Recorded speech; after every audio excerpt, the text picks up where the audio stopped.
ये सरकार पीएम और सीएम बनने के चक्कर में बिहार के अभ्यर्थियों के साथ खिलवाड़ कर रही है। ऑलरेडी पहले से जब नियोजित शिक्षक थे ही, ऑलरेडी पहले से अपेयरिंग वाले को इसमें शामिल थे ही, अभ्यर्थी पहले से थे ही, तो फिर क्या जरूरत है पूरे भारत के अभ्यर्थियों को इसमें शामिल करने का।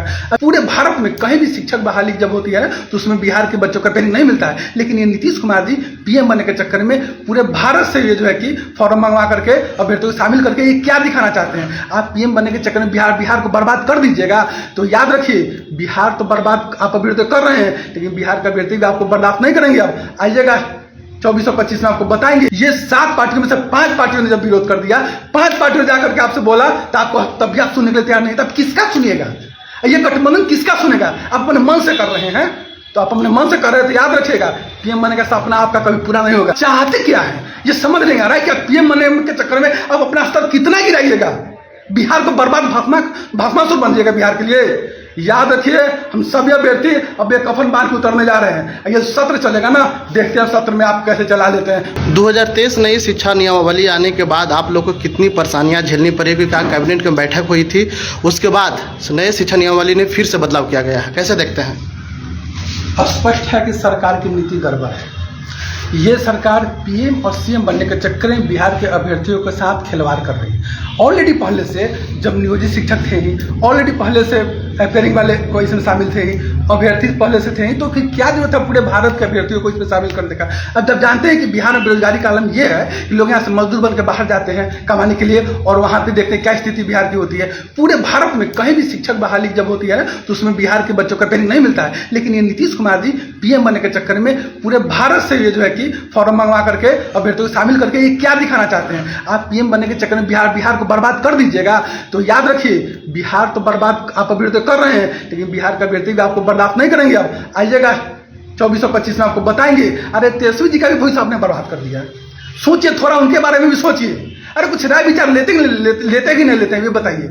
ये 7 पार्टियों में से 5 पार्टियों ने जब विरोध कर दिया, 5 पार्टियों ने जाकर के आपसे बोला तो आपको तब भी आप सुनने के लिए तैयार नहीं, तब किसका सुनिएगा?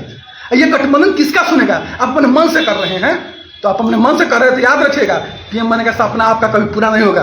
बिहार के अभ्यर्थी कफन बांध कब उतरेंगे सड़क पे, बहुत बर्दाश्त हो गया। आप चाहते क्या है बिहार के साथ, यही समझ नहीं आ रहा बिहार का अभ्यर्थी। आप क्या चाहते हैं? रोज रहने एक पिट्ठू एक अधिकारी हो गए हैं, ये अधिकारी पिट्ठू है इसमें हो गए हैं और रोज जा करके अरे संविधान में भी इतना संशोधन नहीं हुआ था जितना संशोधन ये 2-4 दिनों में ये शिक्षक नियमावली में कर दिए। रोज संशोधन करते हैं, कभी कहते हैं कि महिला को ससुराल से बनवाना चाहिए, कभी कहते हैं महिला को कागज जो डॉक्यूमेंट सबको मायके से बनवाना चाहिए, कभी कहते हैं अपेयरिंग को लेंगे, कभी कहते हैं कि जो है कि पूरे भारत से हम फॉर्म मंगवा रहे हैं। आप चाहते क्या है ये समझ नहीं आ रहा है कि आप पीएम बनने के चक्कर में आप अपना स्तर कितना गिराइएगा, बिहार को बर्बाद भस्मासुर बन जाएगा बिहार के लिए। याद रखिए हम सभी अभ्यर्थी अब एक कफन बांध के उतरने जा रहे हैं। ये सत्र चलेगा ना, देखते हैं सत्र में आप कैसे चला लेते हैं। पूरे बिहार के अभ्यर्थी अब आपको ईंट से बजाएगा। और दूसरी बात, अरे आप तो अपना भविष्य बर्बाद कर ही लिए, ये तेजस्वी जी का भविष्य कहाँ बर्बाद कर रहे हैं ये बताइए। उनका मोती काला मारल गया, उनका भी मोती मारल गया है, उनके बारे में तो सोचिए।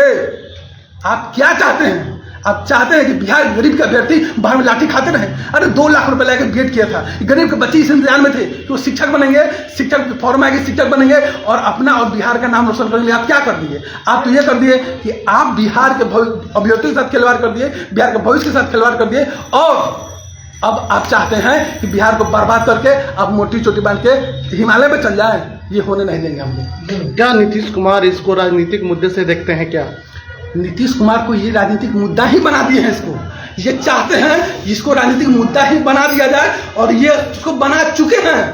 इसमें इतने संशोधन करने की क्या जरूरत थी? अब बिहार अब नियमावली लाने की क्या जरूरत थी? ऑलरेडी तो बहाली होती, प्रक्रिया से बहाली करते।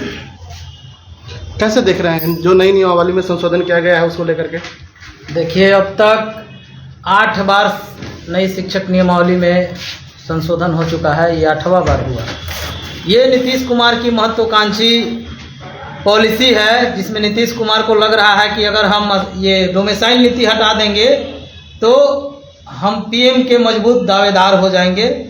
तो हम माननीय मुख्यमंत्री जी से कह देना चाहते हैं ये जो नई डोमिसाइल जो लाए हैं आप पूरे देश के अभ्यर्थियों को आप इस एग्जाम में बैठाने जा रहे हैं तो ये आपके सत्ता का गुरूर यही चूर करेगा। बिहार के शिक्षक अभ्यर्थी चूर करेंगे, बिहार के नियोजित शिक्षक चूर करेंगे। आप पहले ही शिक्षक नियमावली में पहले आप अभ्यर्थियों को बैठा रहे हैं, नियोजित शिक्षकों को बैठा रहे हैं, पहले 2012 के पहले के शिक्षकों को बैठा रहे हैं और फिर से देश के तमाम राज्यों के अभ्यर्थियों को ला रहे हैं। तो क्या ये शिक्षक का बहाली है या इतिहास का वो घटना जिसको हम लोग कहते हैं चीनी तरबूजे खटना, कि सबका अधिकार हो जाएगा, थोड़ा सा आप भी ले लीजिए, थोड़ा सा आप भी ले लीजिए। जिस प्रकार से हमने इतिहास में पढ़ा है कि यूरोपीय देशों ने चीन को किस प्रकार से शोषण किया था, तो वही कार्य नीतीश कुमार जी कर रहे हैं। इस भर्ती को ये झुनझुना बना लिए हैं। तो हम बिहार के अभ्यर्थी चुप बैठने वाले नहीं हैं। जिस प्रकार से झारखंड में विरोध हुआ डोमिसाइल नीति हटाने पर, और भी बाकी राज्यों में विरोध हुआ, और अभी 14 राज्यों में डोमिसाइल नीति लागू है, तो हम बिहार के अभ्यर्थी सड़क पर उतरने जा रहे हैं अपनी मांगों के साथ कि जल्द से जल्द डोमिसाइल नीति लागू करो और इस बहाली में सिर्फ बिहारियों को बैठने का मौका दिया जाए। कब तक बिहारी पलायन प्रदेश बने रहेगा? कब तक बिहारियों में योग्यता होने के बावजूद भी हम लोग जाकर दूसरे राज्यों में मजदूरी करेंगे? हम आपको बता देना चाहते हैं कि बिहार में कोई इंडस्ट्री नहीं है, कोई IT सेक्टर नहीं है। जो भी रोजगार का संसाधन है वो सरकारी क्षेत्र में है, निजी क्षेत्र में कुछ नहीं है। लेकिन सरकारी क्षेत्र में भी आपने सभी के लिए अपना पिटारा खोल दिया। बाप रे बाप, आप तो बनने चले हैं PM, तो PM का सपना आपका धरा का धरा रह जाएगा। और हम बिहारी छात्र जग चुके हैं, और जो नहीं जगे हैं आपके चैनल के माध्यम से कहते हैं कि वो जग जाओ।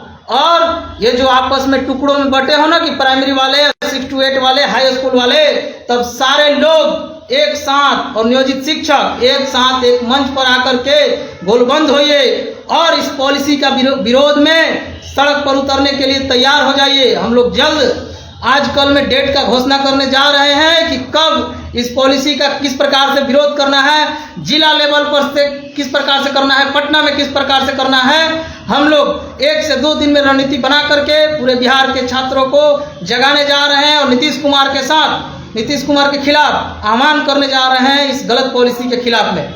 क्या फिर भी लग रहा है कि मानसून सत्र शुरू हो रहा है, उसको लेकर के विधानसभा घेराव करिएगा? जो नई शिक्षा नियमावली ने बदलाव हुआ है उसको लेकर के जुलाई में मानसून सत्र का शुरुआत होता है, तो जुलाई में अगर नहीं लिया गया तो घेराव क्या, विधानसभा में जो करना होगा हम करेंगे। हमारे पास अब करो या मरो वाली स्थिति आ गई है। हम गांधी और भगत सिंह दोनों के रास्ते पर चलने के लिए तैयार हैं और हम जो भी अंतिम विकल्प बचेगा लोकतंत्र में विरोध का, वो सारा विरोध करेंगे इस पॉलिसी के खिलाफ में, और इसको वापस लेना होगा नीतीश कुमार जी को। रिपब्लिकन न्यूज़ के साथ जुड़ने के लिए सब्सक्राइब बटन दबाकर चैनल को सब्सक्राइब करें। नोटिफिकेशन प्राप्त करने के लिए यहाँ बेल को दबाएं। वीडियो अच्छा लगे तो लाइक करें और दोस्तों के साथ शेयर करना ना भूलें।